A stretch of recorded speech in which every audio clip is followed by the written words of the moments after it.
Hi everyone, welcome to week 10. This week we're going to be talking about budget and advocacy, and they can be seen as two sides of the same coin. When we advocate, promote, or market our libraries, we raise their visibility and we underscore their importance.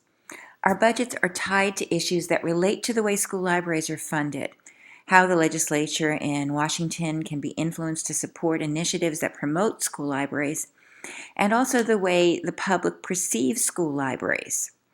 So in this week's unit, we're going to go look at these two aspects of library management and see how they're related. These are some of the words that I kind of pulled out of our text and our syllabus that are connected to the things we're talking about and thinking about this week. It's important to remember the word learner as we move through this entire lesson, because when you focus on learners and when your advocacy is centered on learners and when your budget is built on the needs of learners, I believe you're more likely to be successful in your goals, and it's more honest in any case. Let's think about power. Although media specialists do not have explicit power or authority the same as administrators do, they do have strategies for securing and maintaining a budget. When you're dependent on other people in your organization, you must build influence in order to get what you need for your program. Consider the various spheres in which you might build influence. The obvious one is right at home. It is your brand, which we'll be talking about in a few minutes. It has to do with your school. How do the teachers, the students, the principals see you? What is your focus on? What is your mindset? What does the physical space look like? In what ways are you collaborating, partnering, co-teaching? In all of these ways, you'll be building influence locally. But your influence as a librarian extends to the community. In what ways are you interacting with parents, the PTA as a formal entity, and the local experts, merchants around you? And how can you elevate your brand beyond the school to secure your allies? Then you have the school board, and the school board can be your allies. Think about the people on that board, and they will be community leaders as well as your superintendent. And one of the things we'll be doing in this class is a board presentation in which you can pitch data and identify issues, and most importantly, show how you can solve those issues. How are you going to solve school and district problems? And then many of us engage on an even larger level, the macro level, with political activism. In what way are we connecting with state and national legislators to support school libraries on behalf of learners? Are we involved in legislative lobbying? Are we involved in influencing policy? You'll meet the people in your state and in your community with whom you can join to make a difference and build influence at various different levels. Former ALA Executive Director Tracy D. Hall asked us to think about advocacy as disruption, that we might be able to revolutionize the way we decry inequities in our posters and consider what would happen if our lowest income neighborhoods became the home to our most well-funded and well-staffed school libraries. And she believed that there ought to be a new paradigm. The old paradigm involved us begging for budget, self-servingly advocating for our own job security, and defending the physical room of a library. What if we approached it differently? What if we looked at advocacy not about the library itself, but about who we serve? Advocacy is solving other people's problems. Let's think about our strategies for communication when we engage in advocacy. First, there are three terms that are often thrown around in this realm. The first is public relations. Public relations is a one-way communication path. It's about building awareness of who, what, why, when, and how. It's about notifying, that verb is important, notifying stakeholders of our identity and our capabilities. That's different from marketing. Marketing is two-way engagement. It involves a needs assessment and strategic alignment, so you're connecting with your community. It means adjusting your services to your users' demands. And finally, advocacy is about partnership and activism. It's educated action, and it engages you in changing policy with your community. It's about building relationships so others will act for you and with you, and we need that kind of advocacy more than ever. The fact is, for schools and districts, libraries represent a significant financial investment.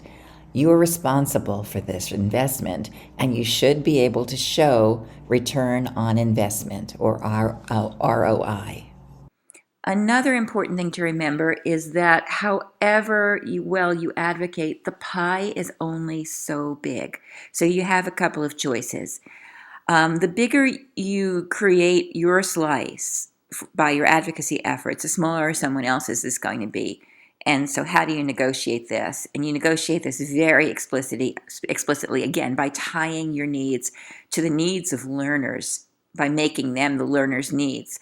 And so each year, I happen to be successful in keeping a budget or growing a budget, even though times were tight, by talking about how many learners used a particular database or a reference set, and possibly more in the old days, or a piece of technology or a program.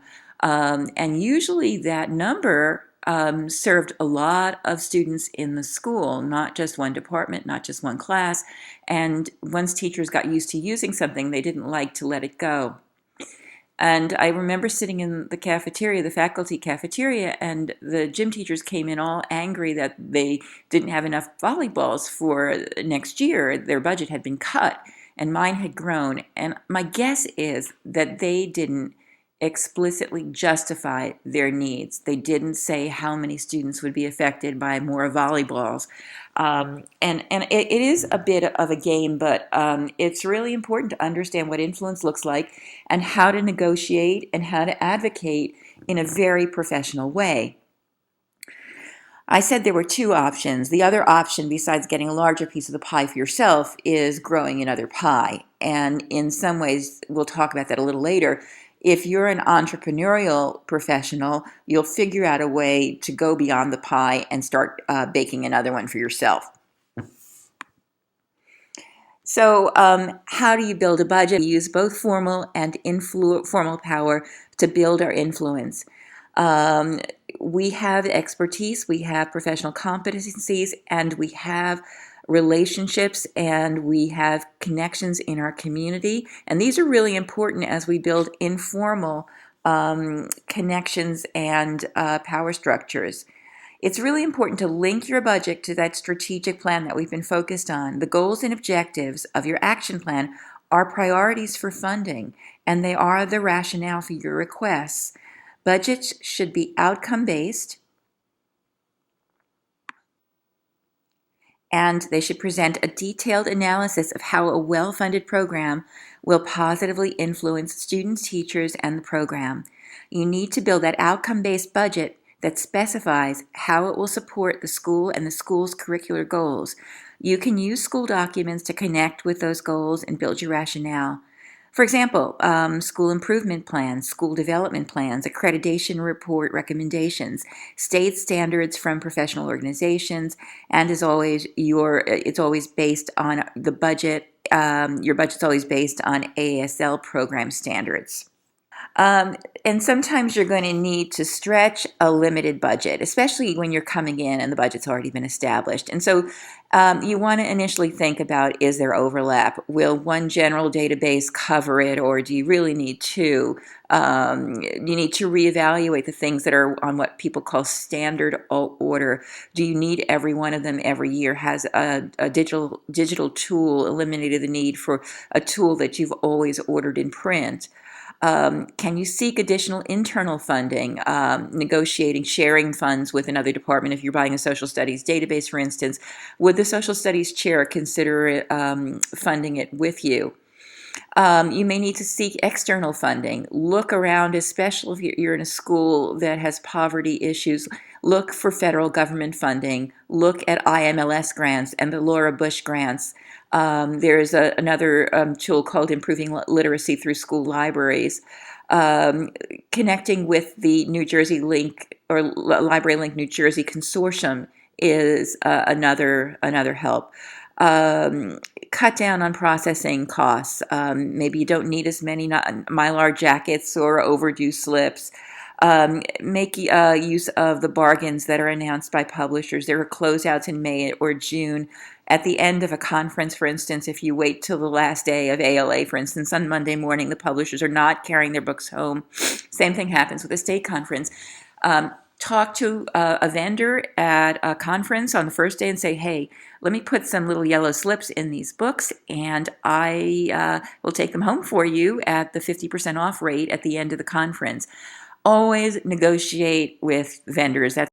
The price that you get initially may not be the final price, and it doesn't hurt to try to bargain or negotiate. So stretching your budget's important. Knowing what a budget looks like is important too. Now let's get down to the nuts and bolts of budgets. Let's talk first about accounting concerns. Typically, the fiscal year begins on July 1st, and POs are often prepared in June to go out on July 1st. That means in your school, you'll probably want to have them prepared in May or early June, so they're all ready to go when you leave school for the summer break. Before you do this, of course, you're going to want to examine previous budgets and purchase orders for several reasons. One, to see what the funding has looked like in the past. Has it gone up or down from what you were given? Two, what is the format and what's expected of you in terms of accounting? Three, what's been offered before and what subscriptions you want to continue. You want to be aware of what happened before you in terms of funding. Some things to think about are encumbered funds. These are deducted from the available money, but not formally paid for at one time. These can be spent once the vendor is paid. Now, that's an example of that. That sounds a little fuzzy, but an example of that is Junior Literary Guild. You're paying for a subscription. That subscription comes in at maybe a few times a year, but you're paying in advance for funds that for the actual items that have not yet been supplied, and that is part of a subscription. And you may have the ability to pay the subscription after all goods have been received and you've checked all the purchase orders through. As you order things, be aware that it's not just the price that you see in the catalog, but also shipping and handling costs. This could be significant, and you want to factor that into the total cost that you're going to be presenting. Make friends with the people in accounting. You want to see how much money you have left. Make sure that your numbers align with the numbers that accounting has. Make sure that no funny business has happened. Sometimes administrators will reach into rich budgets and take money because they think it's more necessary, and they shift their priorities. Please be aware if that is happening. You also need to be aware of by which date in the school year all purchase orders must be written. This sometimes is called the deadline. It's sometimes called a sweep date. First year I was in a library, I did not realize that it happened in March. Thought I was being really smart by saving some of my money to spend in May and June when new books were coming out, but I lost that money. So spend your money before that sweep or deadline date, and don't lose it. If someone sees that you got away with spending less money than you bargained for, they're likely to decrease your money for the next fiscal year. So be very careful. So this is just a little summary of that. Ask to see the previous POs. Know what the path POs travel through is. Does it go first through the principal and then to central office? Is there a district administrator in charge of libraries who needs to see it? What are the procedures for getting POs approved? That's tied in with the path they travel. Standing orders are orders for, usually they've been reference books that you want to get every year. Annals of America was one that I got. Some of the Gale reference titles. That may be less common right now, but it is possible that you will have standing orders for databases and subscriptions. What are the budget codes or lines assigned to the library? And then there are also codes and categories assigned to the types of materials you're buying. Sometimes you need to choose from an approved vendor list. Now, typically the library purchases will have had common vendors approved in the past, but occasionally a new company's coming or a new vendor's coming up that is giving you a very good price. You want to see if you can get them approved. There's sometimes also a state vendor list, and purchases are made priority through those vendors. And can you use digital ordering? And typically that's the only way we're doing orders right now. Of course, you're going to want to keep lists even before your orders go out. Think about what you need. You'll be writing a shopping list just like you do for the grocery store, only it'll likely be a lot more expensive. You probably want to involve students and staff in the material selection and ordering, especially because new initiatives are coming up. For instance, structured reading, you want to maybe be able to support that in a way with rich literature.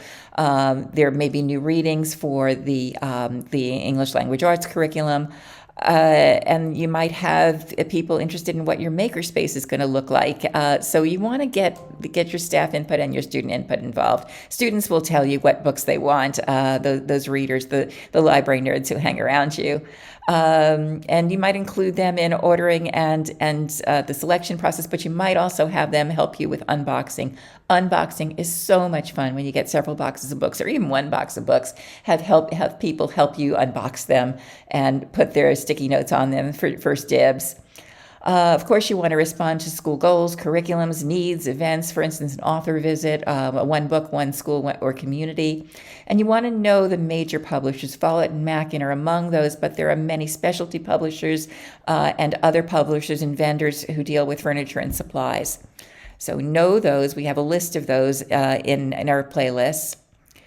And this slide shows you what a budget might look like. Your mileage will vary. Districts have their own templates and forms, but just so you know what to expect in general, you're going to have categories and district fund numbers.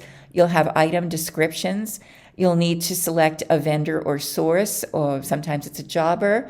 You'll need to perhaps give a total cost or perhaps a cost per unit. You want the total amount for the cost per unit, and then you want to give rationales. A couple of them I have in these columns. The audience, who's going to benefit from this? Is it going to be the third grade? Is it going to be ninth grade social studies? Is it going to be the entire school? How many people are affected by this particular database purchase, and who are they? And what is the justification beyond that? Is it important for senior seminar? Is it important for your new English learners? And then you might actually divide this by priority and put priority ones on top, or come up with a system so that folks know what is the very most important, so that most important stuff doesn't get cut. The danger with priorities, of course, is people might take away numbers 4 and 5, but you will know what is best in your district after a while. It also might be a good touch to attach, especially when you're new, a library budget justification letter. This explains in a way that your spreadsheet can explain the real reasons that something is important, that a purchase might be critical to a particular department, grade, or the entire school. And some folks go with comparisons or little bits of metaphors. For less than the cost of 1 cup of gourmet coffee per year, every student in this building receives 24/7 access to professional research databases, a refreshed collection of high-interest books, and a safe and modern learning environment. And if you're writing this comparison and putting that at the end of your justification, you might say, remember, a school library is the only classroom that serves every student every day. Now let's move on to how you might open that piggy bank, get it to grow a little bit, and deal resourcefully with some of your financial challenges. You likely saw these two playlists on budget and advocacy. And the second one, the one on the right, I think is really important because there are so many ways to get that extra pie going. And this is a list of some of the major ones that folks have used. And often they're for various targeted groups like multilingual learners and students in elementary schools or students in underserved neighborhoods. There are also strategies that can use beyond looking at grants. The first price you get from a vendor is not necessarily the only price or the last price. Let vendors know that you're in a tough situation. They do not want to lose a customer. Often you can get trials, and sometimes you can get lengthy trials of databases. These databases can hook your teachers once they get used to them, and they might actually be the best advocates for the expenditure once they get hooked on them. Of course, you have the book fair. We'll look at some options for that in a minute. You have sales that might be relevant to your community. At the high school I worked in, I had bagel sales in the morning. I'd come in, get the bagels on my way in at 7:30. Parents would greet me and help me cut them if the bagel people didn't help me cut them in advance or help me with the sales. Sold them for $1 or so and had some cream cheese available. And the parents sat and served and sat down with the kids, and we kind of made the library cafe style in the mornings. We did that about once a week, and we made quite a bit of money. You could sell supplies if you want. You could create an Amazon wish list, especially for birthday books or in memorial books or books for parents who just want to help out, or if the PTA wants to help out. So if you have your priority purchases on a list, it makes it so much easier for people to go in there and help you. As I mentioned, in some schools, parents want to give books in honor of their child's birthday. Often you will have some tragedies, I hope not, but sometimes you do in your community, or you have grandparents who pass. And some parents might want a book donated, a favorite book of the child perhaps, in honor of the passing of a family member. You can have them, those donations documented by labels, book plates. I'll show you some examples. PTA mini grants are often not sought after, and people don't usually take the time. And if you're in the library, you can take the time every time and be one of the most gifted PTA mini grant recipients. And of course, there's some community support in a whole bunch of different ways. This is an older Knowledge Quest article about a birthday book club and details from one of my former students, Maureen Schlosser. These are examples of book plates that you can either make or buy from Brodart or Highsmith or one of the vendors, but it would be lovely to have students in your art department make them. This is just an example of some of the options you have. I think this is Dollar General's grant program. And some book fair options. You have the typical ones. You have Scholastic, you have the local Barnes & Noble, you have the Follett that offers an ebook fair. And very often, working with your local bookseller will allow you to earn more money and establish great social capital with one of the most important vendors in your community. There are many fundraising options, including Follett's Title Wish that is a donation program. And more generically, you have tools like Donors Choose. And so what is your bagel? What works for your community? And so what is your bagel sale? What works for your community? Your mileage, again, will vary, but there are many strategies if you just sit down and think about them. Let's focus a bit more deeply on advocacy. The best kind of advocacy is advocacy for consumers. In our case, our consumers are our learners, our partner teachers, and our communities. Advocacy is a byproduct of good marketing. It's really about building relationships. When your program makes an impact, you will know. Your patrons, students, parents, teachers will become your best advocates.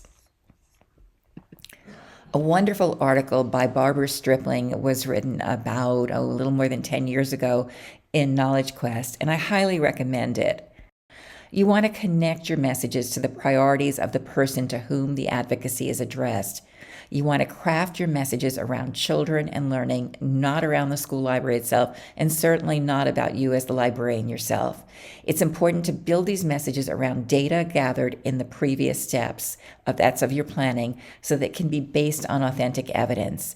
developed a two-pronged message containing both your data and your stories. Neither data nor stories are completely effective on their own, but in combination. They present a convincing message that moves people to change their minds. Advocate for something rather than advocating against something. Advocate with punch, and take a stand with high impact statements. We'll talk a little bit more about how to advocate with punch. It's important to tell the story of your brand. Very famous people have told us that, and it's important for libraries as well as corporations. Bezos tells us your brand is what other people say about you when you are not in the room. What is it that the students and teachers talk about, think about, can associate with library?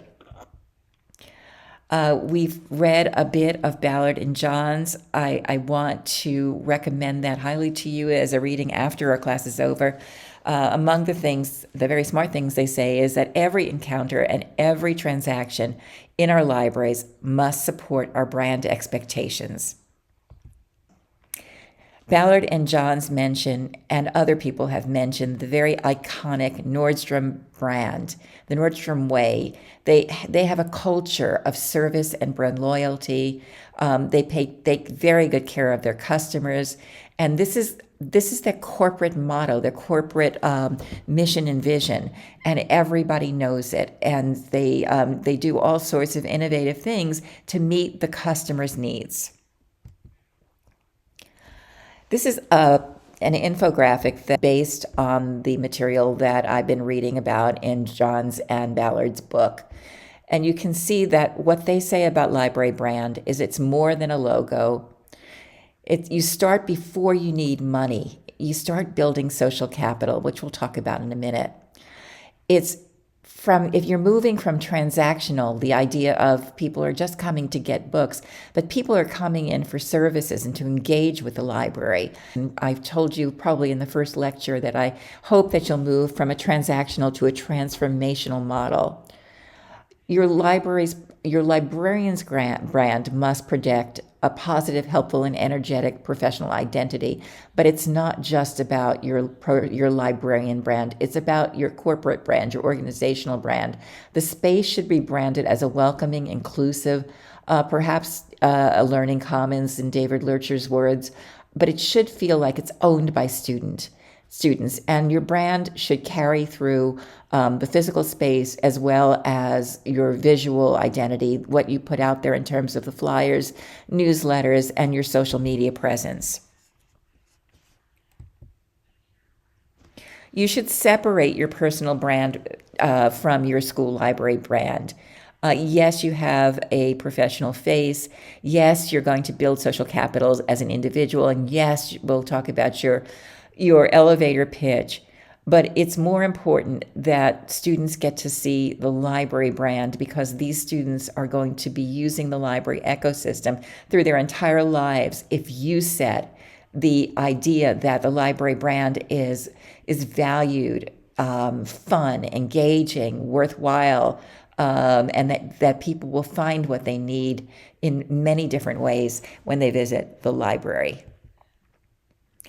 Speaking of your library and its brand, you want a really good website. I see so many library websites that are really just brochures, not real reasons to visit. Your library website, as I've mentioned a few times, should be a destination. It should be your second front door. Think about accessibility. Think about discovery. How many steps does it take to get from your school website to the library website? Is there a link on the main page of your school to your library? Consider the user experience and think about who it's for. Is it for you? Are you keeping things there that are just your personal knowledge management, or are those the things that kids really need? Can they find their assignments? Is this learner-centered? Is it teacher-centered? Are learners' voices and interests represented? Does it celebrate literacy and reading just as your physical space might? And how does your brand represent the library?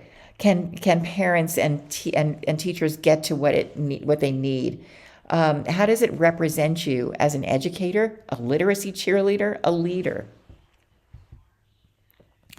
You have probably seen this document. It's in your textbook, but it's also a website. It's also one of my Google Docs that I share with you.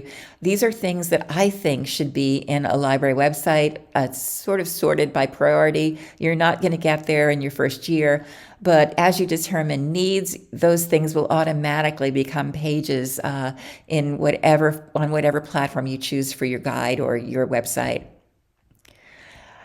You're going to get ideas about advocacy in a variety of different places. I do recommend that you take a look at Knowledge Quest's topic on advocacy.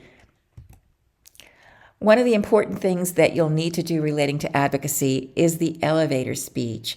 The elevator speech is this quick 2-minute presentation that you give to people, and the time it takes to move from the floor that you start on to the floor that you're going to in an elevator, and you have a captive audience. What is the message you want to share? This is a little video from Daniel Pink, an expert in corporate communications, and I think that you'll find his pitches very interesting. I'm suggesting that we look this week at Deb Cockle's 5-step guide for creating an elevator pitch. You never know who you're going to bump into. It could be a congressperson. It could be the head of the PTO. It could be your superintendent and their partner. What are you going to say to them when you have these chance encounters? First, you really want to hook them. You want to make a personal connection.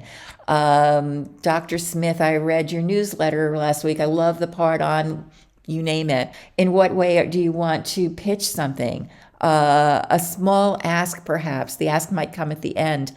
You might want to give some evidence about did you know something, and with some proof, some data, or a little story that is an anecdote that shows the value of the library. And then an ask or an invitation. An ask can be, just visit me. I'd love to have some coffee with you and talk about the projects that our students are engaging in. And this is the example that you'll find in our module of what I want you to build your pitch on for this week. This is basically the script and the example of the script that I gave in our Padlet. I bump into a mom at the Trader Joe's, and I say, Mrs. Alvarez, I'm from the library. I know you love Anna's creative writing. We just completed this project, reinterpreting Hamlet, that allowed her to shine. I have her digital portfolio that shares her research process, and I'd love for you to view it. Why don't you come in? We'll discuss her work, and we'll also talk about the possibility of sharing student work at the next PTA meeting. That's brief. It's a small ask. It's an ask that probably is solving a problem for this PTA mom who may want to have guest speakers. And so this is very simple, and it's just the start of a relationship. Of course, there are events that you can connect to. There are many in the back of School Library Manager, but also in Christina Holzweiss's the School Library Planner. School Library Month in April is one of the biggies, and you might want to tie in an awful lot to that.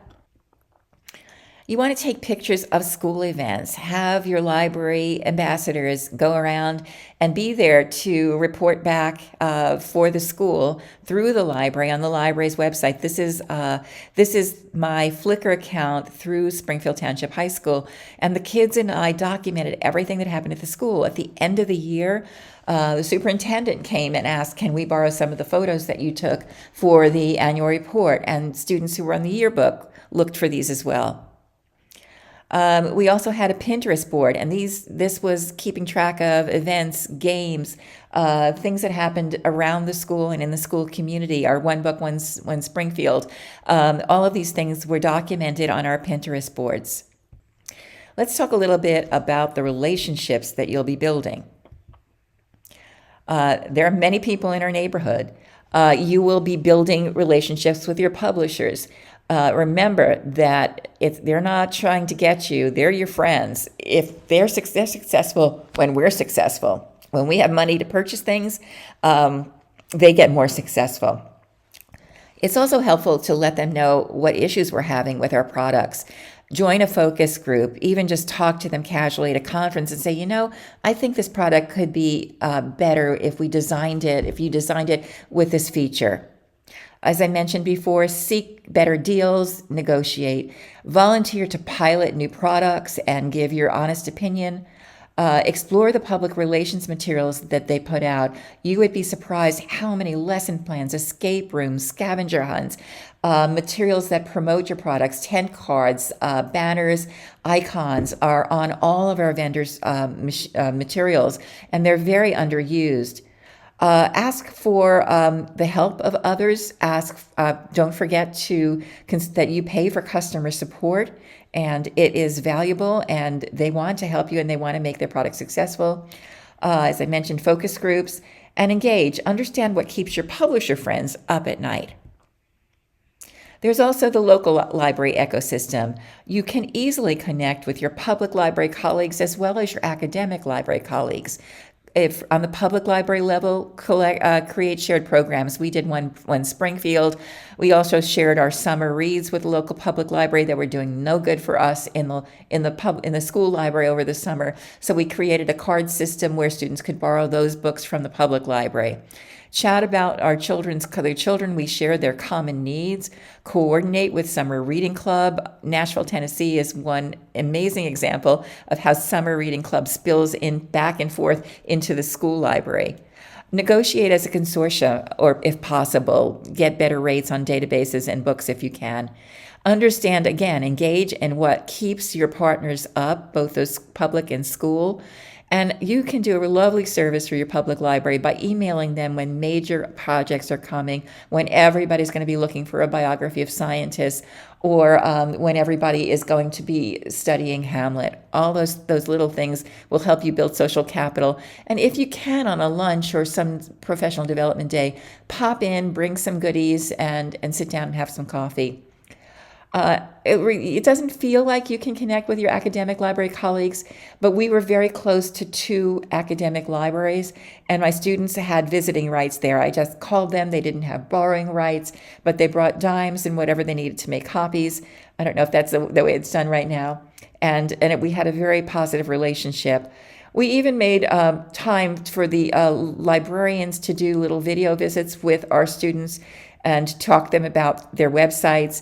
And I know some of my colleagues had buses that went to the academic libraries and visited with those librarians. What I did also at the end of the school year was I sat my seniors down and we asked them what schools they were planning to go to. And we did little tours of those academic library websites, some of which we got passwords for that we worked out with the librarians, and some of which we just had them find their way around. Again, find out what keeps your academic library colleagues up at night. You have friends in your school boards and your administrators. What you want to do especially, they hear the bad news all the time. Present good news. Share challenges, share the obstacles you face, but also the opportunities you saw. Share images, as I mentioned, with your district for the annual report. Create LibGuides, not just for your kids and your teachers, but with materials that will help central office with the research that they need to do, and your administrators with the research they might need to do. Several of them may be going for their doctoral degrees. Help them. Engage. Understand what keeps the school board members and your administrators up at night. Remember that you can be an instructional partner that is critically important for the teachers you serve and a problem solver for the principals that you work with. Become the principal's premier showcase. You can highlight, you can wave the banner of that priority program that the principal wants to implement. Administrators who do not know the impact of a certified school librarian see the position as expendable. Administrators who rely on you to solve their problems become your fiercest advocates. Teachers will fight to preserve an integrated program. And this is what you need to build. You need to build that social capital. And parents are our friends too. Join the PTO. Remember the T stands for teachers. Volunteer to host PTO meetings. Volunteer to speak and help the PTO get speakers. Be visible on Parents' Night and at conferences. Have cookies and coffee in the library. Highlight your password list. I used to tell parents when I gave out the password list and I had the principal say that I had it in the library to share, so don't forget to visit the library during parents' nights. I told them it was worth $50,000, and that was the truth. Seek and take excellent care of your adult volunteers. If somebody in your student population is doing something wonderful, call home or send notes home to share some great news, or that a child has done a great service for the school or their library if you notice it. Pack your newsletters home with useful resources for parents. This is especially important with new neighbors, parents who are coming in, don't know the language, don't know the way around the community. You can be a best friend to those families. Engage, again, understand what keeps the parents in your community up at night. And community businesses and organizations can be your partners. It's fun to find friends as you explore and shop and chat and connect around Main Street. Your local movie theater might actually take a card from you to help you promote your special nights, like One Book, One School. We had that done at our local art film theater. Barbershops, you can drop brochures there. They're gathering places, daycare centers, doctors' offices, especially when you're dealing with littles, and you can talk about those services you provide for kindergarten, and perhaps if you have a preschool. Several of the books we did for One Book, One School involved medical subjects and DNA subjects, and we had a geneticist from our local hospital as one of our expert speakers. When we wanted to fund our newspapers and magazines, we had local businesses fund them. And on our subscriptions to the New York Times, we put a sticker that said, "This is from Bob's Car Shop." And that wasn't true, but it was a local business. You can also volunteer to speak or collaborate with the Chamber of Commerce, the Lions Club, the Rotary Club in Kiwanis. They're always looking for speeches. They would love to find out about Chilton's from the public library. You can steal that. But they'd also love to find out about the databases that you have, and many of them will be parents or grandparents. Again, engage and figure out what keeps those communities members up at night. They can be your fiercest allies if you are facing book challenges and other issues, including financial issues in your community. We had a local sign maker who did beautiful wayfinding signs for our library for nothing, and they were happy to collaborate with us. And this is just a summary of the types of mobilization that can happen through your work with the community and your understanding of your community's needs. Don't forget, in your community, you will have journalists. You'll have journalists perhaps from a local daily. You'll have journalists from the city paper. You'll have local news agencies. Find out who are the journalists who are assigned to the schools. Submit content, ask reporters to visit, invite them to events, create a press release template with your contact information so you're ready to go when an event is imminent. Create a regular yearly calendar of events to share with these journalists' contacts. Focus on the positive about your library and the school in general. And be very careful about interviews relating to sensitive topics. For instance, as I've mentioned, we had a tragic shooting in our school. I did not want to be the spokesperson for that. There was an assigned spokesperson who knew what to say, and I'm very glad that I was able to share with people the name of the right person to speak. Think about your community as your collection. If you want, this is from Dave Lanke's, if you want to be a brilliant librarian, if you want to make a difference in people's lives, you must be active. You must see your community as your collection, and you must be into collection development every day, not sitting behind a desk, not waiting for someone to come and ask you for help, but being out there and saying, "I'm here and you're important." You're not in the library business. You're not in the book business. You're not in the building business. You're not in the website business. You are in the community business. It's a wonderful video by Dave Lanke's. I hope you get a chance to take a look at that too. Media is social too, of course. So you want to separate your professional life from your personal life. You don't want people digging into your birthday photos or to find out that you're going on vacation necessarily. You want to scout for the best platforms to tell your stories and share them. Where do the members of your community live online? You want to build your PLN, your personal professional learning network, with inspiration, and connect to those you admire, those from whom you can learn. I'll show you what I mean about strong and weak ties in a minute, but you want to seek them both. Look for examples of innovative practice in the people you follow. There's so much out there. Archive and share highlights of library and school culture. So it's not like a tree that falls in the forest. You want to have some presence. And also, as you engage in social media, be mindful of district policies relating to, say, following kids, privacy policies, and COPPA compliance as you use these tools. This is just to get you to think about where people are. Where do your parents live? Likely that you have some parents on Facebook. Where do authors and media people and politicians live? Likely on Twitter with some parents. Pew has done a lot of research on this.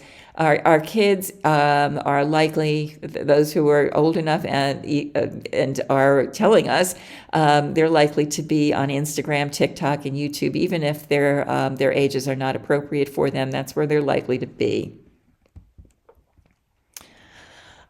These are some rules of engagement. This is for if you're meeting a public official, you want to schedule an appointment, and you don't think that you won't be able to do this. They want to hear good news from us, and often it's not necessarily going to be the official themselves, but talking to a staffer, honestly, is just as good, and they will listen. They will listen even more if you bring a parent or student to demonstrate the impact of what you're talking about. Provide your research and your data and your stories, and follow up. And if you're looking at legislation, follow up on the legislation, track it, and talk to the media as well. And just like our elevator pitch, you have rules for communication. This is from ALA: be brief, be appreciative, be specific, be informative, and be courteous. But Daniel Pink talks about the fact that we're in sales even though we're not specifically in the industry. And what's important in sales is upserving. Upserving means doing more for the other person than he expects or that you initially intended, taking the extra steps that transform a mundane interaction into a memorable experience. Daniel Pink is not the only person to say this kind of thing. We looked earlier at Will Guidera's work, and his unreasonable hospitality was connected to our work on how do we do things that are radical. How do we take radical actions? Guidera suggests that to stay in business, we need a solid reputation for positive interactions and return on investments. Whatever you do for a living, you can choose to be in the hospitality business. It's the difference between coming to work to do a job and coming to work to be a part of something bigger than yourself. Here's something I'd like to leave you with.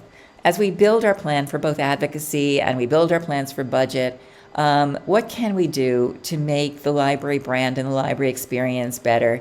For instance, we can ensure that the library feels like theirs, that it's not ours as the librarian, that it's theirs, it's our community's space. We can remove barriers. We can recognize that first impressions must communicate ownership. The circulation desk. Fines are not advocacy. Do what you can. ALA has suggested to us very strongly in its guidelines that we eliminate fines. How else might we get our books back? I always say I'd rather lose a book than a reader. Remember the digital user. Remember the mobile-friendly materials that we have, the excellent websites, the digital wish lists that we can create, and the seamless support that we can give students for both their research and their creation.